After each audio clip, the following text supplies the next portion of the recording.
Hola, ¿qué tal amigos de la cultura? Bienvenidos a una emisión más de Un Vinito Com. Hoy estoy en la República Hermana de Lerdo. He venido a visitar a Alfredo Loera, autor, escritor lagunero, pero bueno, básicamente que vive aquí en Lerdo, pero es de Torreón, ¿verdad? Sí, sí, sí, nacido en Torreón. Alfredo, gracias Pero por aceptar. no, muchas gracias a ti, Miguel, por invitarme a tu programa y pues aquí, ya sabes, eres bienvenido. Gracias. Bueno, vamos a empezar con la pregunta de cajón, ¿no? La pregunta con la que iniciamos este espacio. Alfredo, ¿cuándo y en qué momento dices tú, quiero dedicarme a las letras? Bueno, yo te voy a ser franco, yo creo que desde muy niño o desde la pubertad siempre me llamó mucho la atención la figura del escritor, ¿no? Siempre tenía esa como inclinación temperamental, ¿no? Ujú, Pero como sabes bien, aquí en México, pues dedicarse a la escritura es una problemática, ¿no? A veces, ¿no? Porque no hay mucho campo laboral o incluso la misma gente lo ve como algo extraño, ¿no? Porque pues ujú. sabemos que en este país no hay muchos lectores, ¿no? Se les hace algo curioso. Entonces que yo diría que ya cuando decidí echarme clavado independientemente de esas adversidades, pues ya sería como a la edad de 22 años, yo creo. Este, pues no creo que haya un momento así de un día para otro yo, porque te digo, ya desde muy niño ya tenía como ese temperamento, pero cuando leí El extranjero de Camus, de Albert Camus, o Camus en francés, Ujú. pues yo dije, mira, es una novela corta, que me la leí en 2, 3 días, pues no tengo que escribir La Guerra y la Paz, no tengo que escribir un libro así como Los Tres Monumental, ¿no? Mosqueteros, y entonces eso me hizo creer que era factible que yo pudiera escribir un libro Ujú. bueno, interesante, y que tendría cierta relevancia, porque ese libro, yo me enteré de ese libro porque pues estaba estudiando ya la carrera, este, y está este periódico El Entre Todos, que Todavía circula todavía por ahí. circula, y él pusieron una nota de los libros, como de los libros, según los europeos, los libros más importantes, ¿no? Y en primer lugar venía el extranjero de Camus, entonces Ujú. yo lo busqué en la biblioteca y lo encontré y dije, ay, de aquí De ahí soy, soy. te digo que cuando lo leí, y obviamente que también busqué de la biografía de Camus y toda esta onda, entonces dije, ah, mira, también es un escritor que no es como este ratón de biblioteca, ¿no? Ujú, Era un hombre de acción, un hombre común hasta cierto sentido, ujú. muy diferente a, por ejemplo, un Borges, ¿no? Que cuando tú ves a Borges Claro. dices, no, pues yo nunca voy a ser escritor, ¿no? Pero cuando ves a Camus, a gente un poco más, a escritores que tienen como una personalidad más accesible, pues dije, no, sí, creo que sí se puede, ¿no? Y ahí fue cuando yo decidí Ujú. ya tomarlo Ya, más en ¿no? serio y formarme en esa seriedad, ¿no? Ajá. Sí, porque en un principio uno tiene la inquietud, ¿no? Ajá. Algo, pero, o sea, lo primero que pasa es que te pique el bichito y luego como que no le quieres hacer caso, ¿no?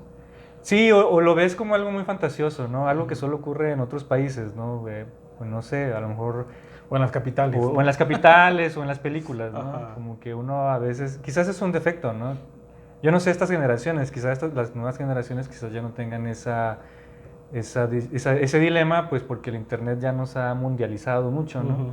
Pero pues yo cuando era joven, bueno, ya había el Internet, pero todavía no había redes sociales como ahora. Claro, tenías que ir al café internet, ¿no? Poca gente Ajá, tenía internet en casa, ajá. ¿no? Tenías que enviar a una cabina, ¿no? Sí, sí, sí. Pero ya Sí, sí. ahora ya es tu Sí, casa, es tu cuarto, ¿no? exactamente, exactamente. Oye, ¿qué fue lo primero que escribiste? Pues, mira, te voy a decir una cosa. Lo primero que escribí así de redactar, pues la verdad no recuerdo mucho, porque te digo que ya desde adolescente, Ujú, así 14, lo medio escribía como cuentitos. Siempre he tenido la tentación de la poesía, pero yo la verdad soy más narrador. O ujú. sea, sí tengo alguno que otro poema, ¿no? Pero yo me considero más narrador. Entonces yo desde la adolescencia, porque ya ves que dicen que algunos escritores empiezan escribiendo poemas, ¿no? Ujú. Y para la novia y así, ¿no? Bueno, ese no es mi caso. Yo desde así, Tú los escribías cuentos, yo tú los escribía envolvías con cuentos, historias. sí. De hecho me acuerdo, mira, me acabo de acordar, estaba en segundo de secundaria y yo en segundo de secundaria fui muy desmadroso, la verdad. reprobé muchas materias. Entonces reprobé español y la maestra pues como que me tuvo compasión y me dijo, si escribes un cuento te paso, ya para que ya no te veas el extraordinario. Y entonces yo dije, claro que sí, y entonces me puse a escribir el cuento. Y ahorita era un cuento, porque creo que había leído algunos cuentos de García Márquez, que tenía un poquito esto de realismo mágico. Entonces me acuerdo un poquito de la anécdota que tenía 14 años, entonces la anécdota puede ser muy tonta, pero me acuerdo que era de unos jamaiquinos que no tenían cuerpo y que andaban en un bosque. Así de absurdo era mi cuento, ¿no? Entonces lo escribí como una cuartilla y media, así a mano, en una hoja la arranqué y se lo escribí, se lo di a la maestra, lo leyó y me dijo, fíjate que sí está bueno, y por eso te va a pasar, nomás por eso. Creo que eso fue lo primero que me acuerdo, ¿no? Así que me acuerdo, pues. Y que de alguna manera motiva, ¿no? O sea, Sí, porque fíjate dices, que... para pasar una materia un cuento y la maestra dice que está bien, pues hay que darle, ¿no? Sí, porque fíjate que yo creo que eso me marcó, porque me dijo, es que sí está bueno, así escribes bien. Y me acuerdo que me lo dijo de una manera auténtica, porque la maestra pues estaba un poco harto de mí, ¿no? O sea, porque la verdad sí hacía mucho desorden, al menos en segunda secundaria sí. Claro, sabías tú que los estaba burlando, ¿no? Porque luego Ajá, sí se nota, ¿no? Cuando es un sarcasmo. sí, exactamente. Oye, a estas alturas vamos a brindar. Sí, ya Mira, se me estaba haciendo agua la boca. vamos, salud con este vino Cuatro Ángeles, vino lagunero. Y salud con Salud. todos ustedes. Fíjate que, ¿qué tal? Muy bueno, ¿eh? Muy bueno, muy Que se bueno. les antoje para que consuman, lo pueden encontrar en pues todos los supermercados, creo. Pero al menos en Soriana ahí sí. Gol para Soriana, ¿no? Oye, en forma, ya para tus 22 años, dices, bueno, sí quiero dedicarme a la escritura, ya leí a Camus, esta novela me da un panorama de que puedo escribir algo bien, sin que sea pues eh, un libro pues ostentoso. Y ¿empiezas a programar tú algún proyecto de libro o todavía no? Fíjate que yo, ya cuando me tomé en serio, yo estaba muy influido en aquel tiempo por los mexicanos, bueno, los canónicos mexicanos, Rulfo, Fuentes y Octavio Paz. Ujú. Entonces, yo en ese tiempo estaba leyendo mucho Fuentes y a Octavio Paz, El laberinto de la soledad, ¿no? Y entonces yo dije, quizás puedo empezar escribiendo un ensayo como ese, ¿no? Ujú. Ese fue como mi primer proyecto. Siempre digo, no siempre, más bien de pronto resulta, no sé si tú conoces gente que de pronto están influenciados por autores extranjeros y no por nacionales, Ujú. ¿no? O sea, es curioso de que haya autores que en sus inicios hayan sido influidos por autores nacionales, ¿no?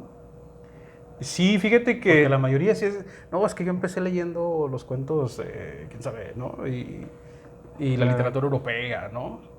Sí, bueno, ahora yo ya te digo que yo desde muy jovencito fui lector. Entonces yo, por ejemplo, un libro muy importante para mí fueron Los Tres Mosqueteros de Alejandro Dumas, pero ese lo leí como a los 17, 18. Ujú, Y me identifiqué mucho con D'Artagnan, ¿no? Porque pues el personaje tenía casi la misma edad que yo en ese momento, ¿no? Entonces fue así como, claro, yo también puedo vivir esto, ¿no? ujú, Pero ya cuando ya dije, ahora sí a tomar la pluma, así ya un poquito más formal, o formal totalmente, a pesar de mi ingenuidad y todavía mi madurez como escritor a los 22 años, yo creo que a lo mejor tuvo que ver un poquito las clases de historia, porque yo también tuve como maestro de historia a Francisco José Amparán, ah, que también pues ya murió hace como 12 años, pero pues también fue un escritor muy importante aquí en la región.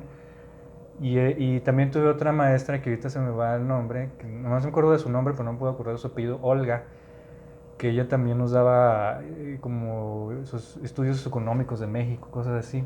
Y entonces en ese tipo de materias no eran literatura en sí, pero se hablaba mucho de los problemas de México. Y ujú, entonces estos profesores siempre traían a la clase o a la discusión autores de análisis de la situación del mexicano, que es Fuentes, ujú. Octavio Paz sobre todo. Claro, estábamos hablando que eran materias de prepa o de carrera, así como muy introductorias, y entonces nomás mencionaban La Paz, ¿no? Que claro, hay muchísimo más. De ahí uno tenía que estar tomando nota para que no, Ajá, y sí, bueno, no se le olvide, ¿no? Ajá, y quizás yo era un poco ñoño, ¿no? Ya en ese momento de mi vida ya era un poco más ñoño, entonces, o ya más estudioso, más centrado en los estudios, y sí tomaba nota, y entonces bueno, yo te digo porque, pues obviamente que mis compañeros, muchos de mis compañeros de clase nunca fueron a la biblioteca, ¿no? A buscar ningún libro de la referencia bibliográfica que te ponía el profesor por si alguno de los estudiantes se dignaba a revisarlo. Y yo sí iba a la biblioteca y andaba buscando el libro y a veces no los encontraba, pero a veces lo hallaba. Entonces, por ejemplo, encontré El laberinto de la soledad y dije, ah, mira, aquí está. Y entonces ya lo empecé a leer. Y claro, pues claro, Octavio Paz tiene una prosa muy rica, ¿no? Entonces eso también me generaba este gusto por la lectura, ¿no? Que hay como un gusto por la prosa, ¿no? Entonces ahí fue donde dije, ah, yo quiero también escribir algo así, esa prosa así que va fluyendo, ¿no? Y luego, pues ya obviamente leyendo Octavio Paz, pues uno va, también, ahora ya había el internet, entonces uno yo no estaba Google todavía, pero yo buscaba, pero ¿no? ya creo que estaba Yahoo, uno de esos, Sí. y entonces ya los buscabas, te salían. Y también, pues ahí, me acuerdo que en aquel tiempo también leí un libro menor de Fuentes que se llama En esto creo, que son como, son ensayos o comentarios de lo que él considera de ciertos temas, y agarra una letra A y entonces se acuerda de alguna palabra, de algún tema con la letra A y lo desarrolla, como un pequeño ensayo de una página y así se va. Y a mí me llamó la atención uno que no me acuerdo si era Zurich o Mann, o no me acuerdo, creo que era Zurich, y era Thomas Mann. Y entonces allá es una descripción de Thomas Mann, y así fue como llegué a La Montaña Mágica, que también es un libro, ese sí es un librote así muy extenso. Y ese también fue un libro muy importante para mí en ese tiempo, porque es una novela filosófica. Bueno, yo tengo un poquito ese carácter o temperamento filosófico, ¿no? Entonces, al momento de leer La Montaña Mágica, que también, digo, era un problema en aquel tiempo, porque estaba la librería Cristal, todavía existía, creo que era la única que había, todavía no llegaban las otras, de los moles y todo esto. Y entonces yo fui a la librería a buscar el libro ese, ¿no? Y no estaba. Entonces le dije al dependiente o al que atendía y me dijo, es que se lo tenemos que pedir de México, no lo tenemos. Entonces, pues, ¿cuánto tarda? Tardaba 2 semanas en llegar, entonces ya lo pedí, ¿no? Pagabas la mitad del libro y te tardaba 2 semanas, ¿no? Así me... 2 semanas, ¿no? ¿Y eso sé cuánto fue? Pues ya mínimo parece como prehistórico, ¿no? Sí, o sea, sí, la verdad sí. Ahorita dices, bueno, encargas un libro y no te tarda mucho. Ya 2 semanas es si va, no sé, a recorrer el mundo, ¿no? Exacto. No, y déjame decirte que cuando pues yo estaba muy a la expectativa de que llegara, y yo a las 2 semanas puntuales fui a preguntar si ya había llegado y no había llegado. Me dijeron, vente la siguiente semana. Otra semana más. Entonces, pues Oye, el primer libro que escribes, ¿cuál fue? El primer libro que escribo fue, bueno, ya, tengo 3 ediciones. La primera edición salió como Fuegos Fatos, de 2010. Fue el que me publicaron. Y luego, pues ya en Tierra Adentro salió como Aquella Luz Púrpura, en 2017. Y ahora, pues yo como las ediciones ya están agotadas o ya son muy difíciles de conseguir, pues yo lo volví a publicar en Amazon, Aquella Luz Púrpura, que es el mismo. Bueno, le agregué 2 cuentos más, que ya son posteriores. Pero esto casi es el mismo libro, vamos a ponerlo, nomás le cambié el título, porque yo ya, quizás ya después de un tiempo no me gustó ese título, ¿no? A ver, este es Aquella Luz Púrpura. Ajá. Y este es el mismo, ¿no? Porque, Ajá. bueno, este de aquí con 2 cuentos agregados. Y Este es el mismo, solo que el título es diferente. Cambia el título. Ajá. Esta es una edición de... Esta es una edición de la Autónoma de Coahuila de 2010. Ajá. Y esta es de Tierra Adentro de 2017. Y después de estos... ya viene esta novela corta, Wish You Were Here. Esta salió en 2019 por la Secretaría de Coahuila, Secretaría de Cultura de Coahuila.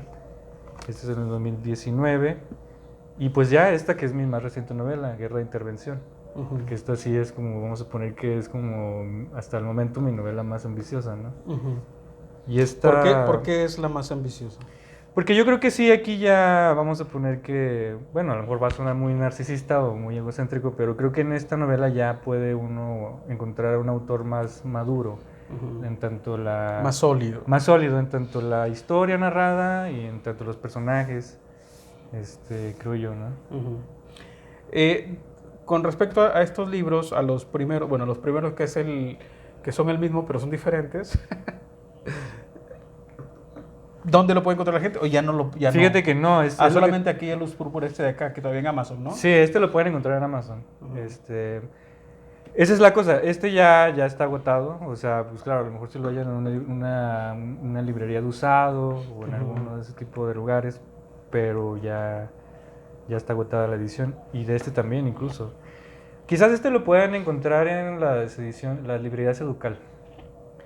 Pueden Pues encontrarlo buscándolo, ahí. ¿no? Lo pueden pedir ahí en Independiente, Ujú. si no lo tienen ahí en bodega o en estante, ¿no? Lo pueden pedir por Amazon, les tarda 5 días, o en Kindle también. Ya ves ahora, pues con el Kindle, la instalas en tu celular o en tu tablet, Y ya lo tienes empieza a en un leer ahí. segundo. Sí, ya no. Y el Guerra de Intervención también. El Guerra de Intervención también está en Amazon. Y Wish You Were Here también es un poquito, creo que también ya está agotado, ¿eh?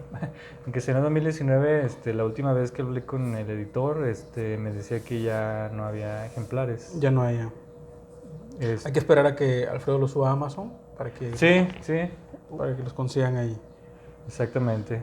Oye, vamos a hablar un poquito de Guerra de Intervención, pero antes de hablar de Guerra de Intervención, Alfredo, tienes un reto para mí. Acuérdense que hemos empezado con retos que yo los estoy cumpliendo, no sé si bien, pero los estoy cumpliendo. Sí, eso es lo importante. Lo importante. Eso es lo importante. Sí, pues yo te decía que también en mis años de juventud, muchos años entrené taekwondo. Entonces quería proponerte si te aprendías una forma, un pumse que le llaman en coreano. Un pumse, ok. La forma más básica, el Kicho 1. Sencillo. Digo, no quiero desmayarme en el calentamiento, pero ustedes van a ir viendo aquí el proceso y quédense hasta el final para que vean el resultado. Así es. ¿Verdad? Oye, Guerra de Intervención, ¿de qué trata? Bueno, trata, como el título lo dice, de las guerras de intervención que a lo largo de la historia moderna, sobre todo, pues han ocurrido en el globo, ¿no? En el mundo, ¿no? Uno de los países que tienen más intervenciones a otras naciones, pues es los Estados Unidos, ¿no? Y de hecho México, si no me equivoco, la primera guerra de intervención norteamericana ya como país independiente fue a México en 1846, que de hecho pues ahí fue donde Estados Unidos conforma casi todo su territorio actual. Nosotros perdimos la mitad del territorio, ¿no? Y eso pues yo creo que tiene consecuencias actuales, ¿no? Claro. Vinieron y se les olvidó regresarse, ¿no? Ajá, sí. Ahí se quedaron ya. Ahí se quedaron. Y bueno, la novela trata un poco eso, pero está situada en un tiempo actual y toma como base fundamental otra guerra de intervención contemporánea o muchísimo más actual, que fue la guerra de Irak, la de 2003. Hay dos personajes, uno de ellos es Mark López, que es un mexicoamericano que luchó en la guerra de Irak de 2003. En la historia a él se le había, que eso ocurrió en la realidad, o sea, mucha gente se le prometió, muchos mexicanos se les prometió la nacionalidad, se iban a pelear, regresan pues con todo el impacto que puede tener una guerra en un individuo y él sigue su vida hasta que también, como saben ustedes, pues unos años para acá se han recrudecido mucho las políticas migratorias, sobre todo contra los mexicanos y los hispanoamericanos, ¿no? No pasa eso con los europeos tanto, ¿verdad? Claro. Entonces, a este personaje, es un personaje ficticio, pero pues hice una investigación, me basé en hechos que sí han ocurrido. A él lo deportan y pues él está aquí en México sintiéndose traicionado porque obviamente también una cosa muy importante que ocurre es que los soldados que van a pelear a las guerras norteamericanas son ideologizados, tienen la propaganda muy introyectada. Y entonces vamos a suponer que ellos tienen esta idea de que son más americanos que los americanos, ¿no? Entonces cuando a él lo deportan, pues para él es una crisis existencial muy grande. Claro. Ese es uno de los personajes, y el otro personaje es que tiene este nombre un poco cómico o un poco rimbombante, que es el doctor Prometheus Maximus Claudius, que es un médico que en su juventud fue, bueno, es un médico ya viejo, que vive en una vecindad, solitario, está lisiado de las piernas, que en su juventud fue uno de los doctores más prestigiosos, oncólogo de la ciudad, pero que un buen día se dio cuenta que la medicina moderna deviene explotación de la enfermedad, ¿no? O sea, hay ciertas prácticas en donde lo que se busca es explotar al paciente, ¿no? O sea, sacarle dinero por medio de medicinas. Paliativos. Y realmente nunca se trata su problema de fondo, ¿no?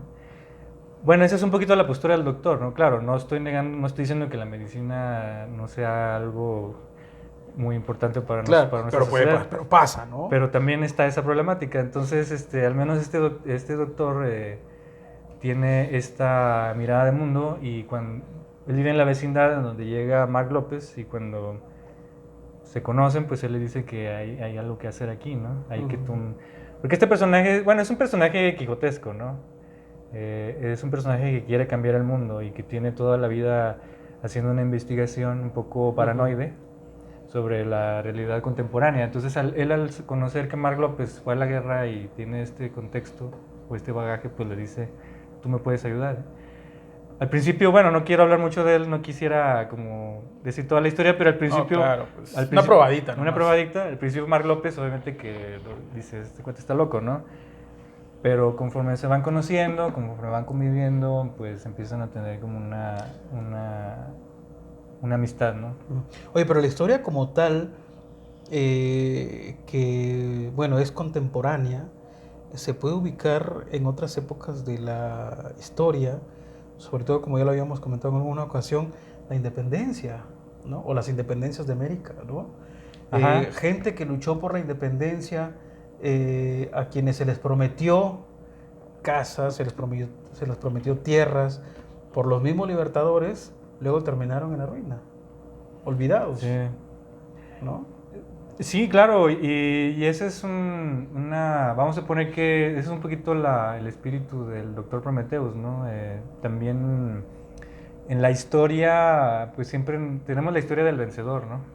Claro. Y en dado momento, en las guerras de independencia, por ejemplo, ahorita ya tenemos nuestros héroes nacionales, ¿no? Pero en su momento eran como unos locos, ¿no? O sea, ¿quién se va a lanzar en contra de la monarquía española, ¿no? Cuando en aquel tiempo pues todavía tenía mucho más poder que ahora, ¿no?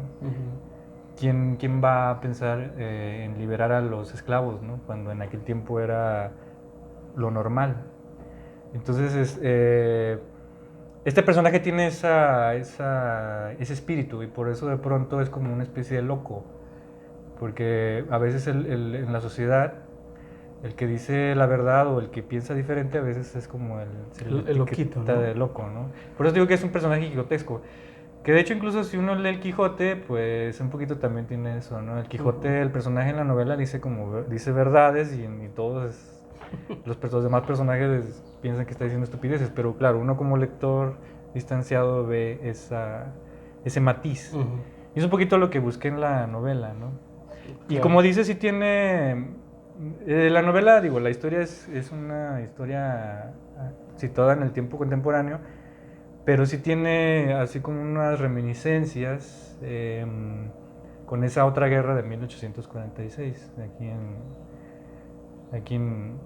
que de hecho, por ejemplo, aquí en este territorio en que nosotros vivimos, 2 años fue ocupado por los norteamericanos, solo que no se menciona eso, ¿verdad? Nadie se acuerda de que Monterrey fue gobernado 2 años por los gringos, ¿no? Conviene. No conviene, ¿no?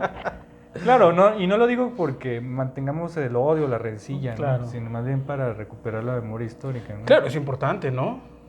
Digo, la historia, si se cuenta como se tiene que contar bien, no nos va a cambiar mucho más que la versión, y sobre todo para tener otra perspectiva, ¿no? Sí, o sea, tener una mirada crítica de la realidad, ¿no? Porque, pues, desde esa guerra, México, aunque no nos guste aceptarlo, pues es como una especie de apéndice de Estados Unidos, ¿no? Incluso cuando uno lee la historia de la Revolución Mexicana, pues uno ve que hubo mucha injerencia norteamericana Sí. en que se posicionaran ciertos bandos y hubiera ciertos ganadores, ¿no? Claro. O sea, por ejemplo, Álvaro Obregón no hubiera podido mantenerse en la presidencia sin el visto bueno de Washington, ¿no? Entonces, bueno, todo eso creo que sí es importante recordarlo, ¿no? Sí. Y no para ser antiamericanos en el sentido rancio de la palabra, sino más bien para ser críticos de la realidad, ¿no? Claro, y dejar de romantizar la historia, Y también, ¿no? exactamente. Oye, Alfredo, durante tu labor como escritor, ¿has tenido, si es que la ha habido, algunos momentos difíciles que ha tocado enfrentar? Como persona, como autor, en algún momento decir, híjole, ya no quiero escribir. Sí, claro, yo creo que sería raro el escritor que no lo haya vivido. Bueno, no sé, supongo que ha de haber alguno, ¿no? Pero sí, claro. Este, mm, pues, ¿cómo te diré? Fíjate, cuando escribí mi primer libro, Aquella luz púrpura, realmente lo escribí de una manera, vamos a poner, rápida, de cierta manera, ¿no? O sea, fue mi primer libro. Haz de cuenta que cuando yo sentí que ya pude escribir mi primer libro así ya entero, me puse a escribirlo y lo escribí relativamente rápido, unos 8 meses, un año. Y a los 6 meses ya me habían dicho que me lo iban a publicar. Entonces realmente fue así como muy inmediato el resultado, vamos a ponerlo así. Estando yo en ese tiempo también tuve la fortuna de tener la beca de la Fundación para las Letras Mexicanas y me fui a México 2 años, en el 2009, de 2009 a 2011. Y en esa beca te dan cursos, talleres, y fue un escritor, que ahorita se me va el nombre, si no me equivoco es Joaquín Armando Chacón, es un escritor de los años, nacido en los 40, que él ganó el premio Diana en los 80, nomás quita se me va el nombre de la novela. Él nos dio una plática muy buena, muy interesante. Él es un autor con mucha experiencia y él nos preguntó, ¿quién de ustedes ya tiene su primer libro publicado? Y pues levantamos la manita 2, 3 personas y nos preguntó, ¿cómo van con el segundo libro? Y pues todos, no, pues muy mal, la verdad no sale, no hay. Y entonces él nos dijo, lo que pasa es que ustedes vivieron, ¿cuántos años tienen? Pues en aquel tiempo tenía como 26 años, 26, 25, andábamos todos rondando esa edad, y él nos dijo, es que ustedes tuvieron que vivir 25 años para escribir este libro. Y ahí se desahogaron todas esas experiencias y todas esas emotividades en el libro. Entonces hagan de cuenta que ustedes están otra vez vacíos y ahorita apenas lleva 1 año, 2 años de volver a tener experiencias. Y entonces no se ha cargado, vamos a poner la pila, ¿no? No se ha cargado la batería para que vuelva a surgir la potencia o la búsqueda de la obra literaria, que yo creo que eso también es una cosa que a veces se olvida, ¿no? Hay mucha teoría formalista, ¿no? De que la literatura es forma nada más, claro, y nada más es redactar bien y no es cierto. Ese es el oficio, sí. O sea, es como un albañil, tiene que saber cómo medir las paredes, ¿no? Que no se le hagan chuecas, ¿no? Claro. Pero la obra literaria sí necesita de una potencia vital, de una necesidad vital de escribir el libro. Porque es un libro que nadie está esperando, por ejemplo, ¿no? Nadie está esperando un libro de Alfredo Loera, ¿no? Entonces, no hay una justificación externa, solo es interno. Entonces tiene que tener la energía. Entonces, claro. Bueno, eso es lo que yo pienso, ¿no? Entonces, cuando terminé mi primer libro, perdón, sí batallé mucho para escribir un segundo libro. Te digo, pues, realmente mi segundo libro fue Wish You Were Here, en 2019, o sea, bueno, lo terminé de escribir, aquí puse la fecha al final, en 2017, 7 años después. Y eso no quiere decir que que dejé de escribir, sino que yo sí, es un trabajo, ¿no? Me estuve dando de topes todos esos años. Claro. Y en ese momento, claro que uno se desanima y dice, pues ya se me fue, ¿no? Sí, pero al menos escribiste. Yo me pasé 4 años sin escribir nada. No se me ocurría nada. Mi mente estaba en blanco así totalmente. Ponía la computadora y agarraba la no pluma. te venía nada. No, nada. ¿Tu mayor satisfacción? Pues, pues compartir con la gente, la verdad. O sea, creo que una de las cosas más bonitas o de las mejores de la literatura es la compartir con la gente, con los lectores, las experiencias pues que son un poco más trascendentales, por decirlo de algún modo, ¿no? Porque yo sé que ahorita está como que hablar de lo trascendental, lo filosófico, la verdad, como que siento yo que hay como un dejo como de ironía, ¿no? Pero yo creo que todos los escritores, aunque lo nieguen, buscan una especie de trascendentalidad, ¿no? Claro. Aunque sea inmediata, ¿no? Pero ya el hecho de que... Como dicen, va entre líneas, ¿no? Va entre líneas. El hecho de que te lea una persona se encuentre una comunicación con tu voz autoral, que a lo mejor no tiene que ver con tu voz personal, pero sí con tu voz autoral, ya hay una trascendencia. Saliste de ti mismo y estás en la mente de otro, ¿no? O sea, no tiene que ser una trascendencia histórica, milenaria, ¿no? Para vivirlo. Puede ya con que esté... Puede ser inmediato. Con que esté en la cabeza, en la voz de otra persona, ya creo que... Ajá. Y es trascendente, ¿no? Para uno. Ajá, y eso, aunque suene, no sé, pero yo digo eso con eso.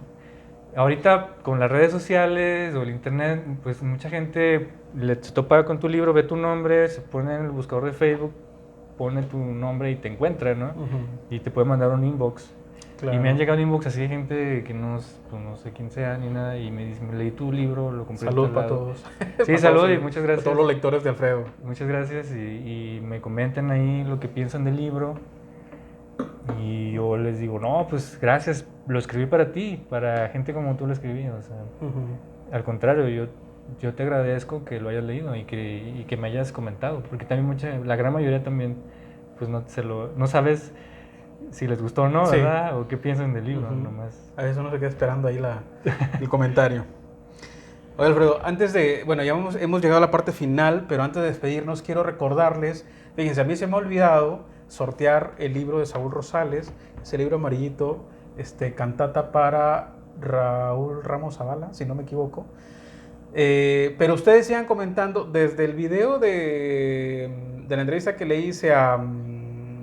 se me fue el nombre, qué ingrato que eres. Arnulfo Reveles, desde ahí en adelante sigan comentando y todos van a entrar al sorteo, incluso los que comenten este video. Para el siguiente ya hacemos el sorteo.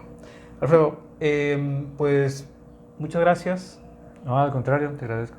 Y me gustaría que nos despidiéramos, y esto lo hacemos con todos los artistas que han pasado por aquí, un mensaje a la audiencia de Un Vinito Con, sobre todo a esa gente que de pronto quiere soltar la pluma pero no se anima.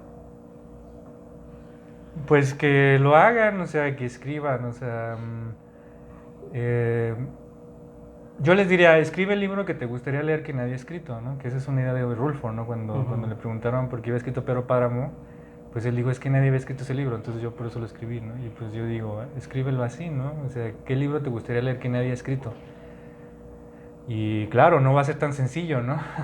Claro. Pero al menos va a haber un gusto, pues. Tampoco es que todo sea sufrimiento, ¿no? Hay un gran placer en la escritura, ¿no? En el hecho el hecho mismo de estar redactando las palabras y estar viviendo la historia o el poema o la obra de teatro, el ensayo incluso, también ahí hay que saber aprender el placer, hay que saber aprender a disgustar, a disfrutar ese placer, perdón. Pues bueno, ahí está el mensaje. Nos despedimos de todos ustedes. Salud. Salud. Alfredo, salud con todos ustedes. Hasta la próxima y quédense para el resultado.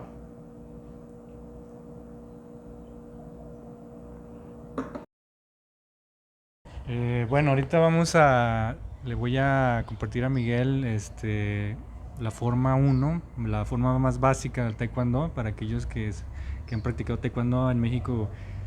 Después del fútbol, el taekwondo es el deporte más practicado en México. Entonces seguramente mucha gente la gente que nos está viendo conoce esta forma. Es el Kicho 1, se llama, que es la forma número 1. Y bueno, el Pumse, que es el nombre en coreano, porque el taekwondo es coreano, pues se pretende o se finge que estamos ante una pelea con varios contrincantes, ¿no? Entonces vamos a hacer diferentes movimientos pretendiendo que hay varios peleadores. Los amigos imaginarios van a colaborar ahora. Exactamente. Y bueno, es una de las más básicas, ¿no? Entonces, espero que no tengamos problema. Yo te digo, yo cuando era muy joven practicaba, pero ya tiene muchos años que no lo practico, entonces a ver cómo me sale a mí también, ¿verdad? Vamos a darle.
Sí, bueno, ese es el Quicho 1, que te digo que es la forma más básica, ¿no? Es la más simple. Ajá. Este, ¿Se cumplió? ¿No se cumplió? Bueno, ahí la lleva. Sí, yo creo que sí se cumplió, porque pues apenas la practicamos 2 veces, ¿no? Entonces, la mayoría de las personas luego tardan mucho para acordarse. Esto es una coreografía. ¿Podemos decir que reto cumplido? Yo creo que sí, yo creo que sí. Reto cumplido. Hasta la próxima. Muy bien.